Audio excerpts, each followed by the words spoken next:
Hello friends, అందరు ఎలా ఉన్నారు? బాగున్నారని ఆశిస్తున్నాను. Welcome back to my channel. Friends, చూసుకున్నట్లయితే నాకు చాలామంది మెసేజ్ చేశారండి. సార్, వీడియోస్ కంటిన్యూ చేయండి, మేము వెనకుంటాం, మీకు సపోర్ట్ చేస్తాం, మళ్ళీ ఎంకరేజ్ చేస్తామని చెప్పేసి చాలామంది మెసేజ్ చేశారు. సో నాకు చాలా సంతోషంగా ఉంది.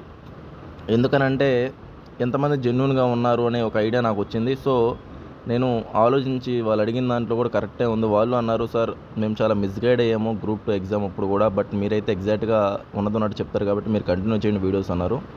సో దానికి వాళ్ళ సపోర్ట్ కూడా వాళ్ళ తరపున అందించారు. ఓకేనా?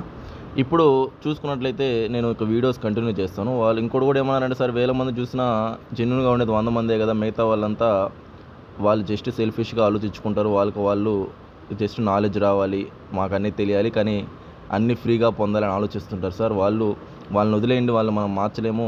ఒక 100 మంది అయినా మీకు జెన్యూన్గా ఉంటారు కదా, 100 మందిని మీరు రైట్ డైరెక్షన్లో తీసుకెళ్ళండి అన్నారు. నాకు అది కూడా నిజమే అనిపించింది. సో అందుకని నేను ఇక వీడియోస్ కంటిన్యూ చేస్తున్నాను. ఓకేనా? సో చూసుకున్నట్లయితే గ్రూప్ 1 గ్రూప్ 2 రిజల్ట్స్ సంబంధించి ప్రజెంట్ చాలామంది నాకు ఆ విధంగా కూడా మెసేజ్ చేశారు, సార్ గ్రూప్ 1 గ్రూప్ రిజల్ట్స్ ఎప్పుడు వస్తాయి, ఇప్పటికే చాలా డేస్ అయిపోయాయని.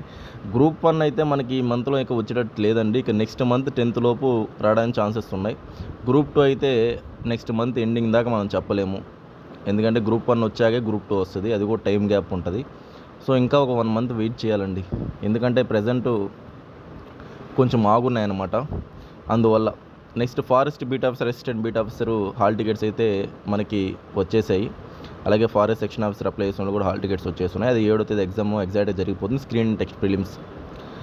నెక్స్ట్ మనకి జాబ్ క్యాలెండర్ కూడా చూసుకున్నట్లయితే ప్లాన్ చేస్తున్నారు జాబ్ క్యాలెండర్ ఇవ్వాలని. సో నెక్స్ట్ ఇయర్ అయితే కొంచెం పగడ్బందీగా చదువుకున్న వాళ్ళకి జాబ్స్ వచ్చే అవకాశం ఉందండి. ఎందుకంటే ఖచ్చితంగా జాబ్ క్యాలెండర్ వస్తుంది నెక్స్ట్ ఇయర్. దాంట్లో అయితే నో డౌటే లేని విషయం అది. ఎందుకంటే పోయినసారి జనవరి వచ్చి ఆగింది, ఎందుకంటే ఈ యొక్క వర్గీకరణ విషయంలో.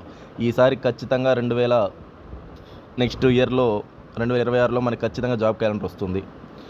మీరైతే దాంట్లో ఏం భయపడకుండా సీరియస్గా కంటిన్యూ చేయండి. నెక్స్ట్ ఇంకా ఎవరైనా నాకు సపోర్ట్ చేయాలనుకున్న వాళ్ళు, సార్ మేము కూడా మీ తోడున్నాం, మీరు వీడియోస్ కంటిన్యూ చేయండి, మేము మీకు సపోర్ట్ చేస్తామన్న వాళ్ళు నా నెంబర్కి మెసేజ్ చేయండి, ఎంకరేజ్ చేయండి. నేను నా కష్టంతో నా వాటితో నేను వీడియోస్ చేస్తాను, మీకు అందిస్తాను, జెన్యూన్ ఇన్ఫర్మేషన్ మీకు ఇస్తాను. ఓకేనా? ప్రతి ఒక్కరూ ఎంకరేజ్ చేయండి. ఓకేనా? ఇక మీరు ప్రిపరేషన్ కొనసాగించండి, టైం వేస్ట్ ఏం చేసుకోకుండా. ఎందుకంటే ఈ నెల ఇంకా మనకు 3 నెలలు ఉంది ఈ సంవత్సరంలో. సెప్టెంబర్, అక్టోబర్, నవంబర్, డిసెంబర్ 4 నెలల దాకా ఉంది. ఇవి కరెక్ట్గా యూజ్ చేసుకోండి, మీకు ఖచ్చితంగా మంచిగా జరగాలని నేను కోరుకుంటున్నాను. నెక్స్ట్ ఇయర్ అయితే సీరియస్గా ఉన్న వాళ్ళు, జెన్యూన్ వాళ్ళు జాబ్స్లో ఉండాలని నేను మనస్ఫూర్తిగా కోరుకుంటున్నాను. ఓకే ఫ్రెండ్స్, అయితే సపోర్ట్ చేయాల్సిన వాళ్ళు నా నెంబర్కి మెసేజ్ చేసి ఎంకరేజ్ చేయండి. థ్యాంక్ యూ అండి. బాయ్ అండి.